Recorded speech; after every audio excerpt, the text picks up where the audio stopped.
Hello friends, welcome to Bhagavathi lifestyle. இன்றைக்கி என்ன விலாகுன்னு பார்த்தீங்கன்னா, ஒரு ரொம்ப அட்டகாசமான விலாகு. ஸோ சூப்பரான விலாக் உங்களுக்கு தெரிஞ்சிருக்கும். நாட்டுக்கோழி, இது ஒரிஜினல் பக்கா நாட்டுக்கோழிங்க. ஸோ அதுதான் நீங்கள் பார்த்துட்டுருக்கீங்க. ஆக்சுவலாக வந்து வாங்கும் பொழுது ஒரு 2 kg இருந்தது.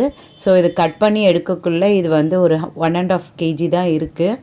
ஸோ சூப்பராக இருந்ததுங்க. ஒரிஜினல் சூப்பரான ஒரு நாட்டுக்கோழி. இது வந்து கிடைக்கிறதே ரொம்ப அபூர்வம் சென்னையில் இருக்கிறவங்களுக்கு. ஸோ எங்களுக்கு வந்து ரொம்பவே ஈஸியாக கிடச்சிருச்சு. ரொம்பவே இது பார்த்த உடனே சூப்பர் எக்ஸைட்டடாக ஆகிட்டோம். ஏன்னா வந்து நாட்டுக்கோழி சாப்பிட்டு ரொம்பவே நாளாயிடுச்சு. ஸோ அதனால தான் வந்து இந்த வாரம் நம்ம சாப்பிட்டே ஆகணுன்ற மாதிரி. ஸோ அதை கட் பண்ணக்குள்ளே இந்த எக்ஸ் எல்லாம் இருந்தது. ஸோ இந்த எக்ஸ் எல்லாம் வந்து அப்படியே வந்து இந்த சமைக்கும் பொழுது நம்ம ஆட் பண்ணி இந்த குழம்போடு நம்ம சாப்பிடும் பொழுது ரொம்பவே டேஸ்ட் அல்டிமேட்டாக இருக்குங்க.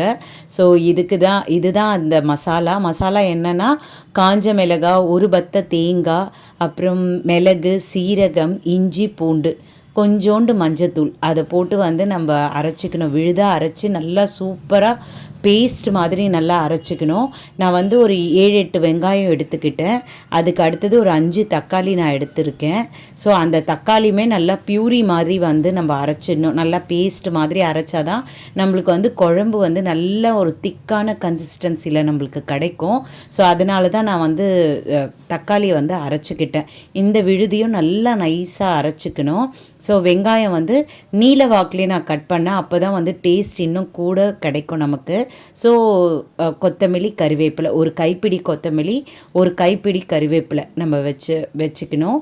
அதுக்கு அடுத்தது பேன் வச்சுக்கோங்க. பேன் வச்சுக்கிட்டு நமக்கு தேவையான எண்ணெய், நான் வந்து நாட்டு செக்கில் ஆட்டின சுத்தமான கடலெண்ணெய் தான் நான் யூஸ் பண்ணுவேன். ஸோ அதுதான் கொஞ்சம் எண்ணெய் நல்லா நம்ம விட்டோன்னா வந்து நல்ல ஒரு சூப்பர் டேஸ்ட்டில் நம்மளுக்கு கிடைக்கும். அண்ட் வெங்காயத்தை நம்ம ஆட் பண்ணிவிட்டு அது பொன்னிறம் ஆகிறது வரைக்கும் இல்லாமல் ஒரு கண்ணாடி பதம் வந்துட்டாவே நம்மளுக்கு போதுங்க. பொன்னிறம் ஆகிறது வரைக்கும் வெயிட் பண்ணணுன்ற அவசியம் கிடையாது. ஸோ கண்ணாடி பதம் வந்துட்டாவே நம்மளுக்கு போதும். நாங்கள் வந்து இஞ்சி பூண்டு பேஸ்ட்டும் வந்து அதில் ஆட் பண்ணியிருந்தோம்.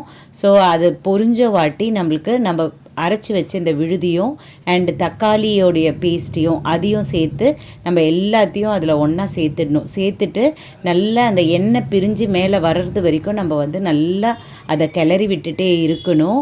பாருங்கள், அதில் தேவையான கொத்தமல்லி, கறிவேப்பிலை இதை ஆட் பண்ணிவிட்டு நம்ம வச்சிட்ருக்கோம் இல்லைங்களா, க்ளீன் பண்ணி வச்சுருந்த அந்த சிக்கனை, நாட்டுக்கோழி எடுத்து இதில் ஆட் பண்ணி விட்டுறணும்.